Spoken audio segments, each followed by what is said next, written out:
부활하신 생명의 주가 이 자리에 오심을 환영합시다.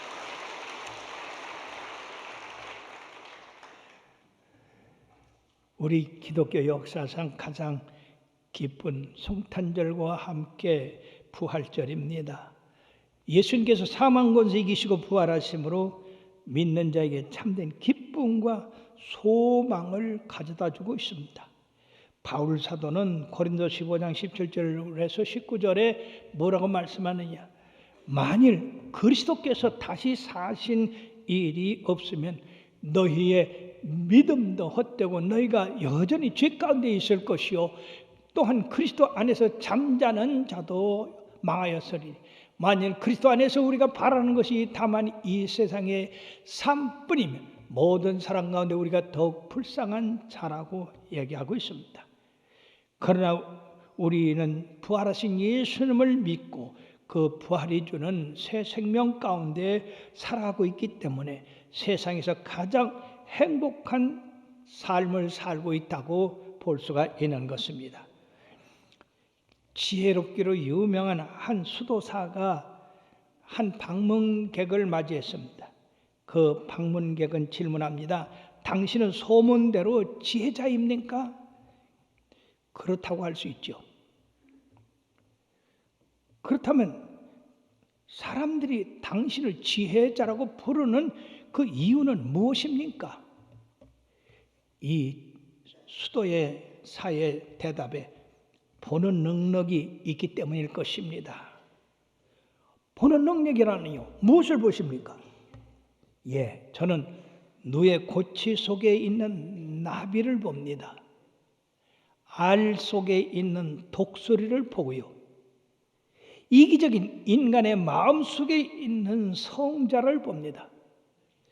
그리고 죽음 안에 있는 생명을 보고 고난 속에 계시는 하나님을 봅니다. 맞습니다.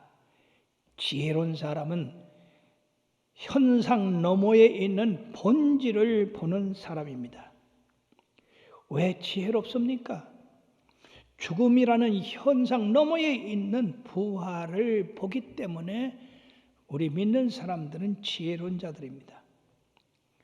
사랑하는 성도 여러분들은 부활의 확신을 가지고 믿어감으로써 항상 지혜로운 자가 되어 이후에 하나님 앞에도 지혜로운 자로 상을 받게 되기를 주의 이름으로 축원합니다. 오늘 본문은 예수님의 부활을 믿지 못하는 여인들과 제자들과 그리고 그 외 사람들이 어떻게 믿음을 소생케 하시며 그리스도의 위대한 부활의 증인으로 삼으셔서 그들로 세상을 변화시키는 가에 대해서 자세히 그 진행을 기록하고 있는 말씀입니다. 그러므로 사랑하는 성도 여러분들은 그리스도 안에서 믿음의 성장을 가져옴으로 말미암아 장성한 믿음의 분량에 이르게 되기를 바라고 그리스도의 사랑의 충만 안에 거하기를 바라겠습니다. 그럼 오늘 본문이 말씀해주고 있는 첫째는 안식 후 첫날 새벽에 일어난 일이다 하는 것입니다. 평상시에 주님을 섬기며 따랐던 막달라 마리아를 비롯해서 요한나와 야고보의 모친 마리아가 그 준비한 향품을 가지고 무덤에 가서 주님의 시신에 바르려고 했습니다. 가면서 그들은 걱정을 하고 있죠. 무덤 문을 누가 열어줄까? 그러나 실제 가서 보았더니 그 큰 돌문이 열려서 무덤이 열려 있고 들어가서 보았더니 예수님의 시체가 보이지 않았습니다. 이로 인해서 근심할 때에 찬란한 옷을 입은 두 천사가 그들 곁에 서서 어찌하여 살아있는 자를 죽은 자 가운데서 찾느냐? 여기 계시지 않고 살아나셨느니라. 갈릴리에 계실 때에 너희에게 이렇게 말씀하셨다. 어떻게 말씀하셨는가 기억하라. 인자가 죄인의 손에 넘겨 십자가에 못 박히고 제3일에 다시 살아나야 하리라 하셨다. 그러므로 이 여인들이 너무 기쁘고 감격해서 사도들에게 달려갔던 것입니다. 우리가 여기서 잠시 이 여인들로 말미암아 우리의 삶에 교훈을 얻어야 되는데, 첫째는 기회가 주어졌을 때 기회를 놓치지 말고 헌신해야 된다. 시간으로, 정성으로, 물질로, 생명으로.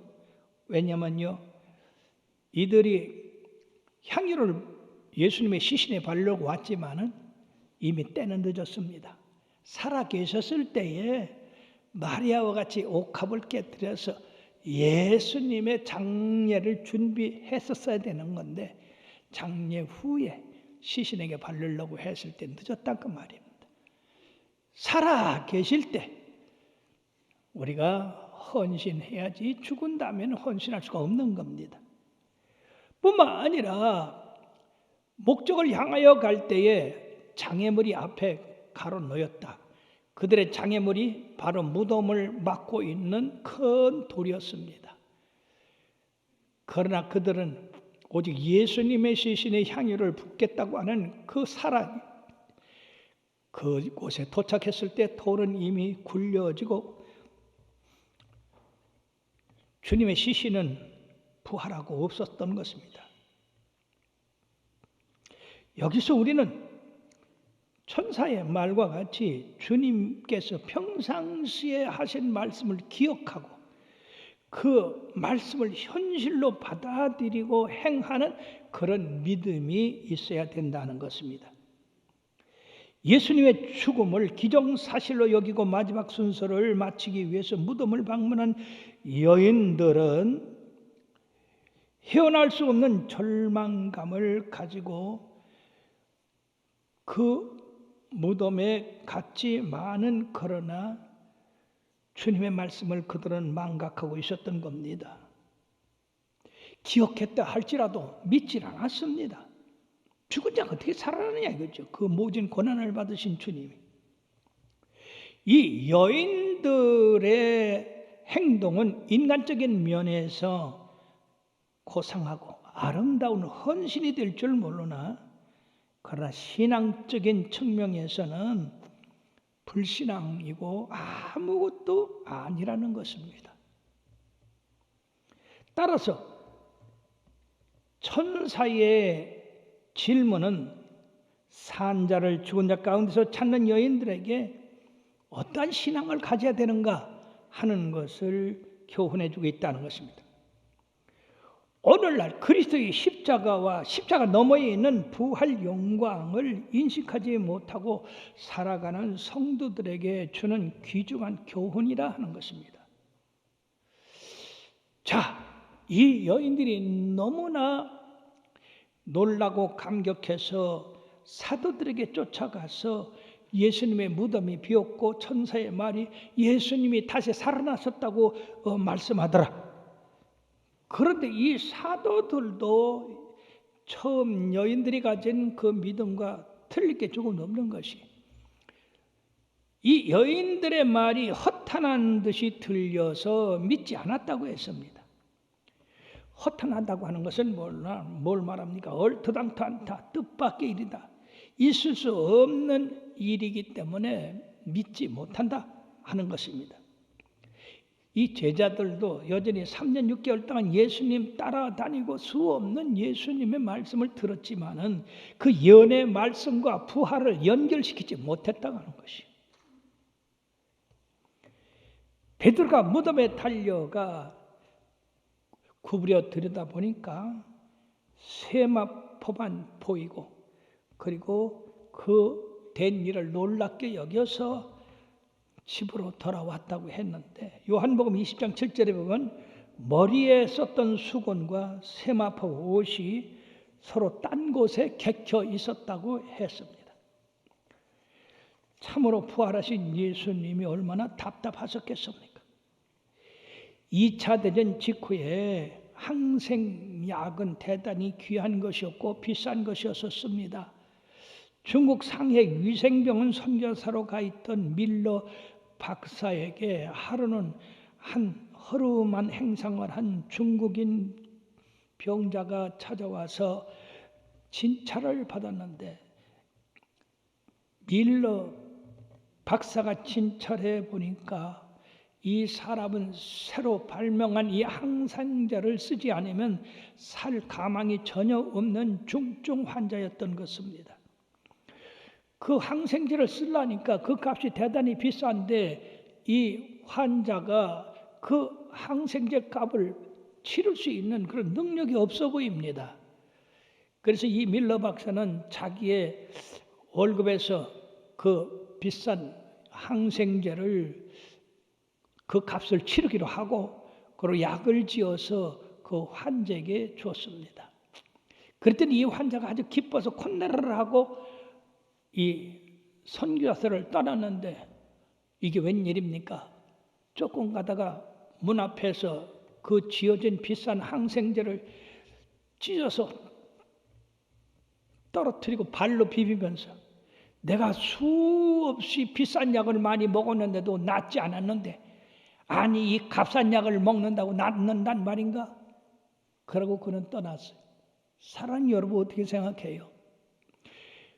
마치 우리가 십자가의 그 보혈의 공로로 말미암아 죄 사함 받고 구원받고 하나님의 귀한 백성이 돼서 그 영광스러운 나라에 들어갈 수 있다고 하는 그런 선물을 거저 주었는데 우리가 이 주님의 구원의 선물이 너무 값싸다고 믿지 아니하고 행위로서 구원을 받으려고 노력한다고 한다면 이 중국인과 무엇이 다르겠습니까? 이 중국인은 그 약이 너무 비싸기 때문에 그 약값을 갚지 못하니까 이 밀러 선교사가 그 약값을 대신해 준 건데 그걸 깨닫지 못했어요. 그러나 나와 여러분들이 예수 그리스도를 믿음으로 말미암아 구원받는 일이 대단히 쉬운 일입니다. 믿으면 구원받는 겁니다. 값을 다 예수님이 치르셨습니다.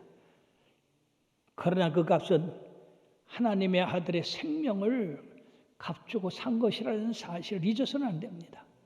그리고 사랑하는 여러분, 우리가 거저 받는 이 구원은 값진 것이라고 하는 것입니다. 하나님의 아들의 생명이 치러졌다고 하는 것을 기억하고 늘 구원에 대한 감격과 감사 이 말씀을 널리 전해야 될 줄로 믿습니다. 두 번째, 예수님께서는 제자들을 찾아오셨어요. 그 두 제자 가운데 글로바라 하는 제자와 또 다른 제자가 예루살렘에서 엠마오로 내려가는 도상에 있었습니다. 예루살렘에서 엠마오는 약 10km에서 11km 되는 거리인데 가면서 그들은 근심을 하며 걸어갔습니다.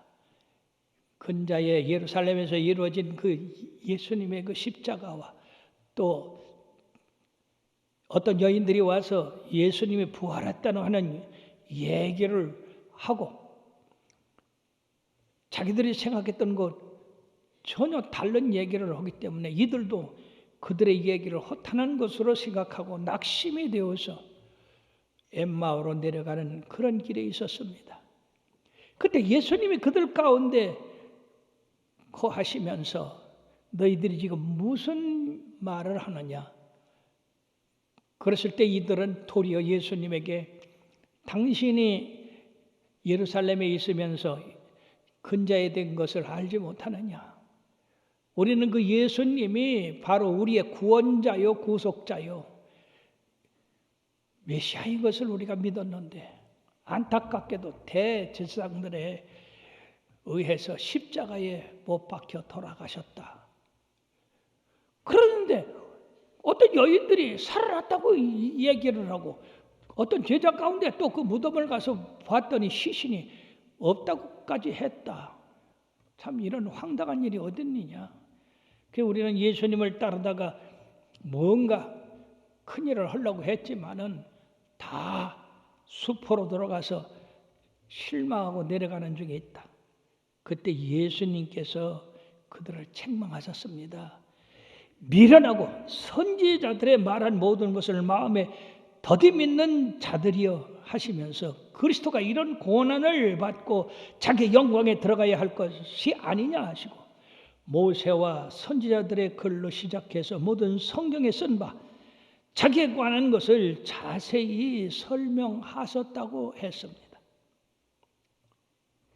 예수님께서 생전에 자신의 고난과 죽음 그리고 부활을 구약의 예언자들의 예언의 성취로 이루어질 것을 왜 믿지 못하느냐? 예수님의 가르침은 물론이고 구약 시대의 예언까지 바르게 믿지 못하고 있음을 탄식하는 그런 말씀이었습니다. 만약 우리들에게 오셔도 우리들에게 이런 말씀을 하실 분이 계실지 여러분들 한번 생각해 봐야 돼요. 선지자들의 말한 것을 더디 믿고 그리고 예수님의 말씀을 받아들이지 못하는 그런 우리의 믿음이 아닌가. 그러므로 우리의 믿음이 현재보다 더 나아져서 전진해야 될 줄 믿습니다.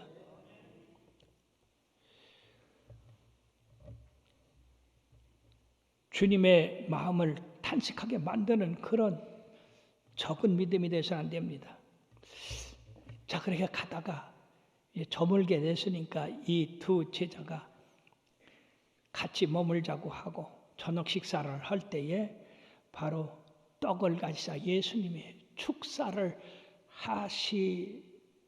주시니까 그 축사하는 동안에 그들의 눈이 열어져서 바로 부활하신 예수님이 자기들과 동행했고 지금 축사하시는 것을 깨닫는 즉시 예수님은 사라지고 없었습니다. 그들이 예수님과 대화했던 것을 기억합니다. 그 예수님이 말씀하실 때 우리의 마음이 뜨겁지 않더냐? 자, 그러니 우리가 내려갈 것이 아니라 다시 예루살렘으로 올라가자. 사랑하는 여러분들이요, 이들에게 무덤에 머물러 있던 예수님을 생각할 때는 신앙이 좌절과 절망으로 빠졌지만 부활하신 예수님을 뵙고 그 말씀 들었을 때는 그들의 절망이 소망으로 낙심이 승리로 변해서 다시 올라가는 그러한 믿음의 승리자가 됐던 것입니다. 그러나 사랑하는 여러분들이요, 여러분들도 예수 그리스도를 믿는 믿음에서 살아있는 예수님을 믿음으로 이와 같이 낙심과 절망에서 소망과 그리고 승리의 삶으로 올라가게 되기를 바랍니다.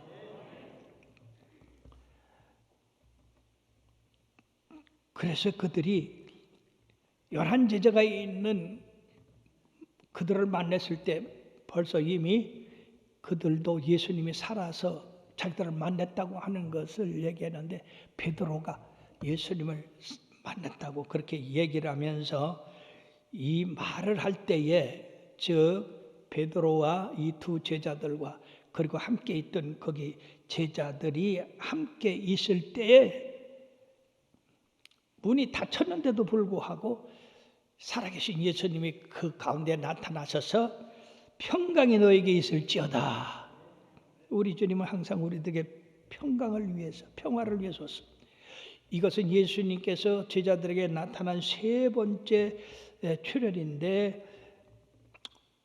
여기 세 사람뿐 아니라 여러 사람이 함께 있다는 것을 보았을 때에 그들 모든 사람들을 예수님이 살아계신 바로 부활의 주님이라는 것을 증거하는 종합적인 그런 일을 하셨던 것입니다. 자, 그들이 놀라고 무서워서 그 보는 것을 영으로 생각한지라 예수께서 이르시되 어찌하여 두려워하며 마음에 일어나느냐? 내 손과 발을 보고 나인 줄 알라. 또 나를 만져보라. 영은 살과 뼈가 없으되 너희 보는 바와 같이 나는 있다고 했습니다.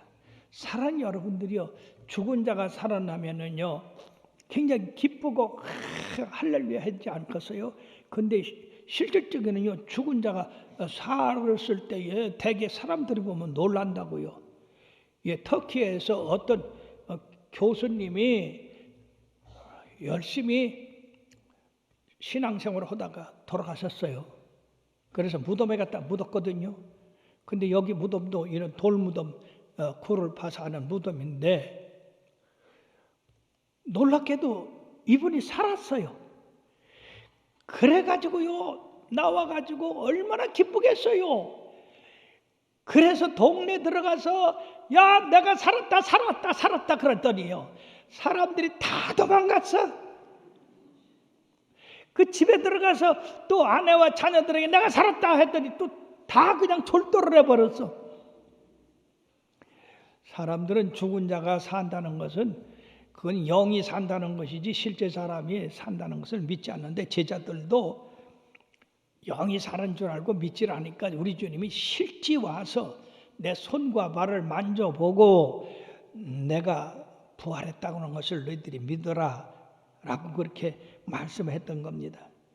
그러므로 여기서 예수님의 부활은 육체적인 부활로서 다른 차원 높은 존재로 변화됐다고 하는 것을 우리가 알아야 되고, 예수님의 부활의 몸을 만져보라고 하신 것으로 말미암아서 예수님의 부활은 영이 아니라 실제 몸으로 부활하셨고, 그리고 그 부활한 몸은 시공을 초월해서 신비적으로 어디든지 갈 수 있는 그런 능력을 가진 몸이라고 하는 것을 우리들이 볼 수 있습니다.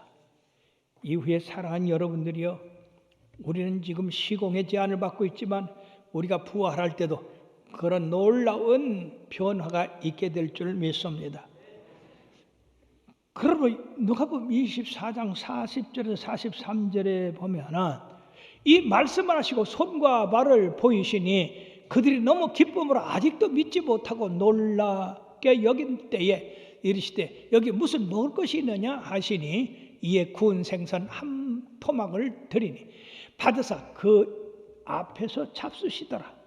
여러분, 이 제자들이 부활하신 예수님을 잘 믿지를 못하고 의심하니까 이제는 손발 보라고 하시고는 실제 만져보라고 하시고 이제 그것도 두려워하니까 이제 뭐 먹을 것이 없는가 해서 먹을 것을 잡수셨다는 것입니다. 만약에 예수님이 영으로 부활하셨다면 어떻게 잡수실 수 있습니까? 그러면 우리가 확실히 알아야 될 것은 예수님은 육체로 부활하셨다고 하는 것. 그렇기 때문에 그 찔린 못자국과 그 발을 그들에게 보이셨다는 것입니다. 이 놀라운 부활을 하신 예수님이 그 다음에 제자들에게 사명을 주신다고 하는 것입니다.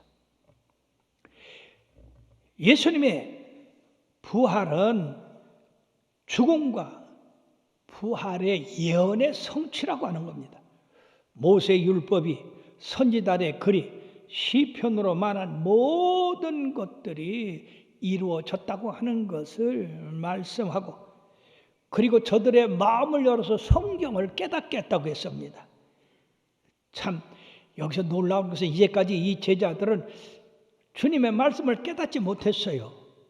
그러나 이제는 주님의 교훈과 행동 그리고 부활한 그 사실을 깨닫게 돼서 이 무지한 제자들의 그 삶이 지혜로운 삶, 아름다운 진리를 깨닫는 그런 삶이 됐다는 것입니다. 주님의 죽음과 부활을 깨닫지 못하면 우리들은 소경이나 마찬가지입니다. 그래서 여러분들이 주님의 도움을 받아서 우리가 하나님의 말씀을 깨닫고 그리고 실천하는 그런 믿음까지 들어가야 될 줄 믿습니다.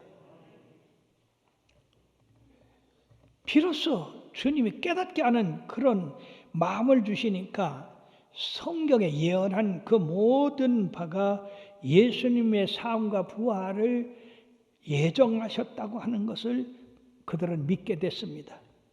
뿐만 아니라 주님께서 주 예수 그리스도의 이름으로 죄 사함을 받게 하는 회개가 예루살렘으로 시작해서 모든 족속에게 전파될 것을 말씀하고 있습니다.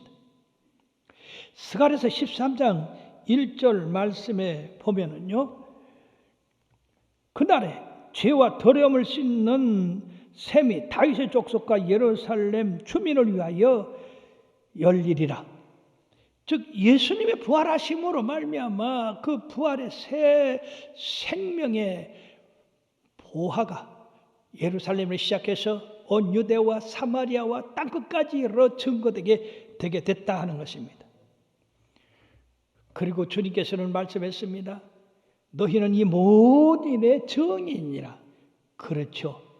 예수님으로 말미암아 택하심을 받고 예수님이 3년 6개월 동안 행하신 그 가르침과 행적, 그리고 예수님의 고난과 십자가, 그리고 죽음과 부활, 그리고 이들에게 나타나셔서 성경을 깨닫게 하시고 그들에게 능력을 주셔서 그들로 말미암아 땅끝까지 주의 증인들이 될 수 있게 하는 바로 그 일의 증인이 됐다고 하는 것입니다.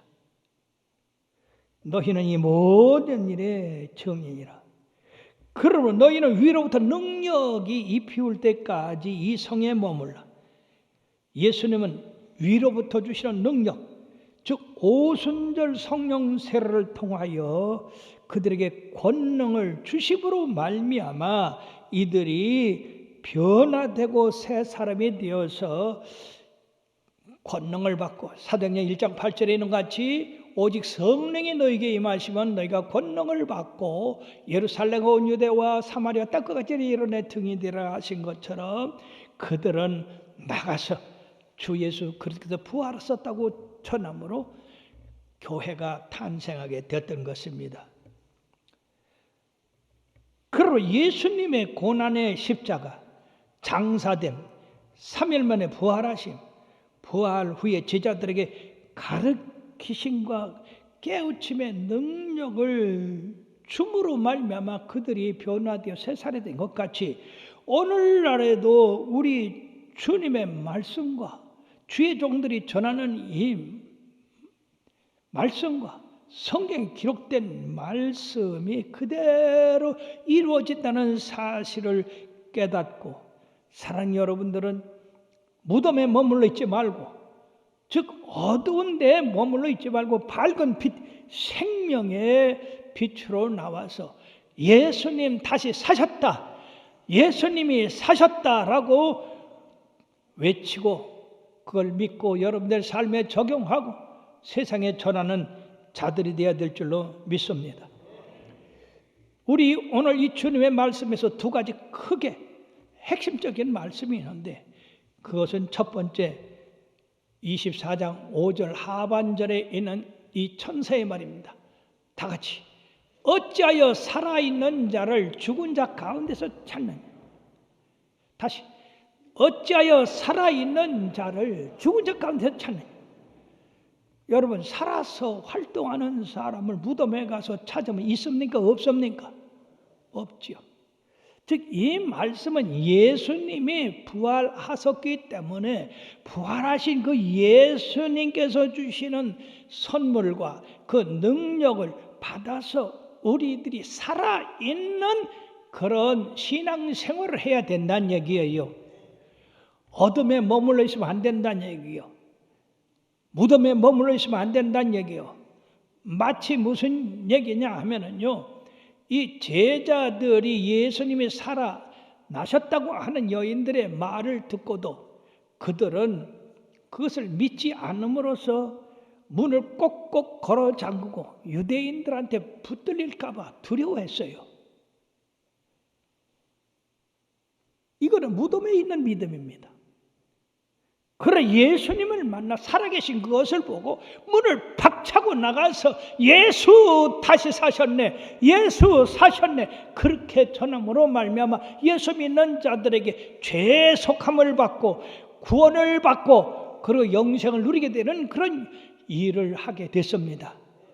여러분 부활을 믿는 신앙과 믿지 않는 그 신앙이 얼마나 차이가 많습니까? 아직도 부활하신 예수님을 믿는 것으로 만족하는 사람이 있어요. 그러나 여러분들은 알아야 될 것은 분명히 우리가 믿어야 될 것이 세 가지 있는데 첫째는 예수님의 부활은 역사적인 부활이다. 실제 있었던 얘기단 말이에요. 두 번째 부활은 바로 우리 예수님이 실제적으로 살아나셨다 하는 겁니다.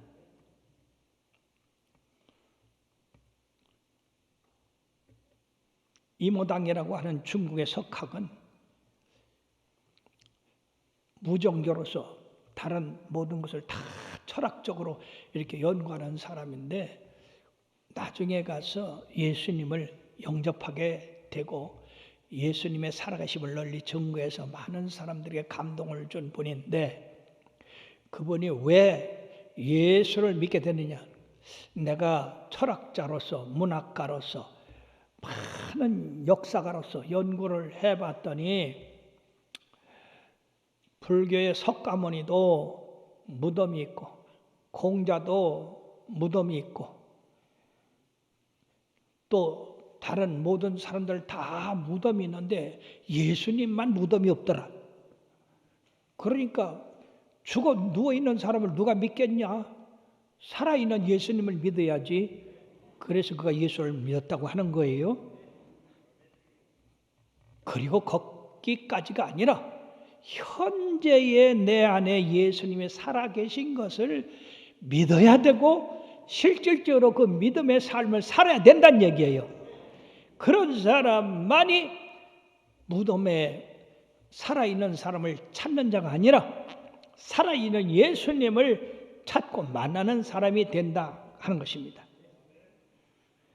예수님이 내 안에 살아계실 때에 우리는 날마다 부활의 능력, 부활의 생명의 그 풍성함을 누리고 살 수가 있고 주님과 늘 동행할 수가 있는 것입니다. 엠마오로 내려가는 두 제자들도 주님이 아직도 죽어서 무덤에 있다고 생각했기 때문에 그들을 실망하고 낙심해서 예수 믿는 것을 포기하고 절망으로 빠지게 됐던 겁니다. 그러나 살아계신 예수님을 믿으니까 내려갔던 신앙에서 올라가게 됐습니다. 그들이 믿지 않는 그런 마음에서 믿는 자가 됐습니다. 제자들과 함께 승리하게 됐던 겁니다. 주님의 승리는 바로 제자들의 승리요, 바로 믿는 우리들의 승리가 되는 거예요. 아직도 무덤에서 나오지 못하는 이 신앙을 가진 사람들이 있어요.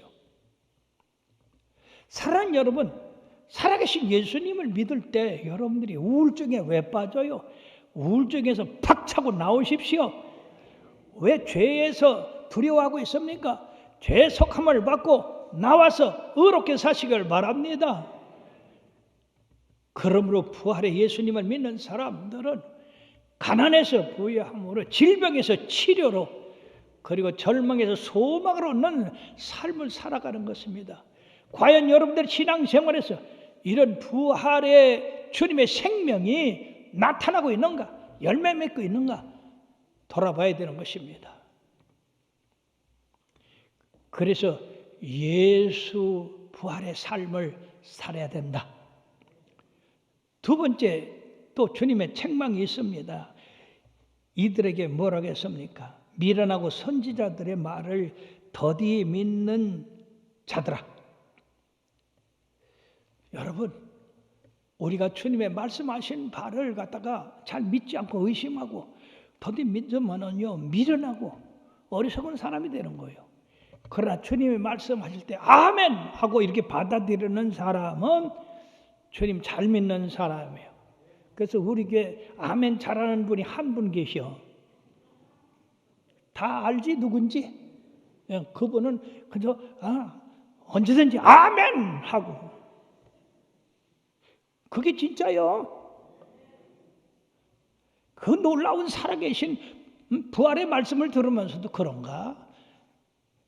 여러분, 이걸 어떤 책으로만 생각해서는 안 돼요.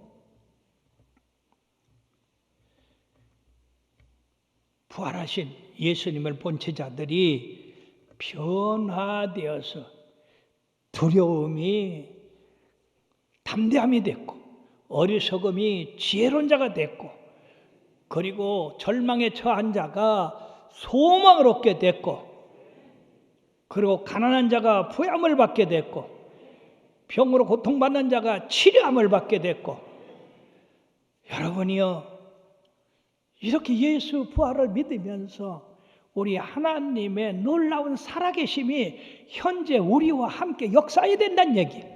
그래서 바울 사도가 항상 기뻐하라고 한 그 이 일이 그겁니다. 살아계신 예수님이 나와 함께 해서 역사하시고 모든 걸 해결해 주시는데 왜 근심합니까? 그러니까 항상 기뻐하려면 쉬지 말고 기도하라. 즉 주님과 늘 대화하라며. 그리고 모든 일에 감사하라. 이는 그리스도 예수 안에서 너희를 향하신 하나님의 뜻이라.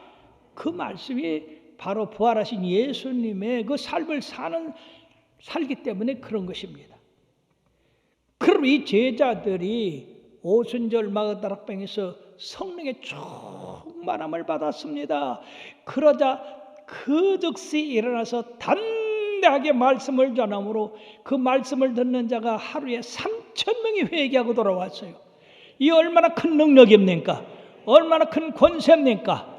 언제 이들이 그런 권세를 가졌습니까? 예수님을 십자가에서 고난받으실 때 모른다고 도망친 사람들 아닙니까? 그러므로 예수 그리스도의 부활을 믿는 사람에게는 이와 같이 변화되는 역사가 있습니다. 그리스도의 증인으로서 담대히 나가서 복음을 증거했는데 그들은 복음을 증거하다가 감옥에 갇히기도 하고 수없는 매를 맞기도 하고 그리고 죽음에도 처했지만은 조금도 두려워하지 않았어요. 왜? 다시 사니까. 이 제자들의 이러한 순교로 말미암아서 이 땅에 얼마나 많은 붉은 피가 쏟아졌습니까? 그 붉은 피 위에 교회가 탄생하게 된 것입니다. 그리고 오늘날도 여전히 예수 그리스도의 부활을 믿고 그 말씀대로 그리스도의 증인이 되고자 살아가신 예수님을 증거하는 사람들에 의해서 기독교는 계속 확장되고 있습니다. 사랑하는 여러분들이요, 여러분들은 아직도 예수님이 부활하지 못했다고 믿음으로 말미암아 무덤 속에 계시겠습니까? 살아 계셔서 나와 함께 계시다고 하는 그런 산 신앙을 살아계갔습니까? 주님의 말씀을 더디 믿음으로 미련한 자라고 하는 말을 듣겠습니까? 주님의 말씀을 그대로 받아들여 믿고 순종함으로써 그 열매를 맺는 풍성한 크리스찬이 되겠습니까? 이것은 예수님의 부활 전과 부활 후에 우리의 삶이 결정되는 겁니다. 그러니까 여러분들이요, 병들었다고 나는 죽네 하고 그 무덤에 갇혀서 그 어둠 속에서 절망을 갖지 말고 예수님 살았으니까 나도 산다 하는 믿음을 가지고 질병에서 노임받기를 바랍니다. 모든 것을 다 적용하세요. 예수님이 살으셨다. 예수님이 우리를 살리셨다.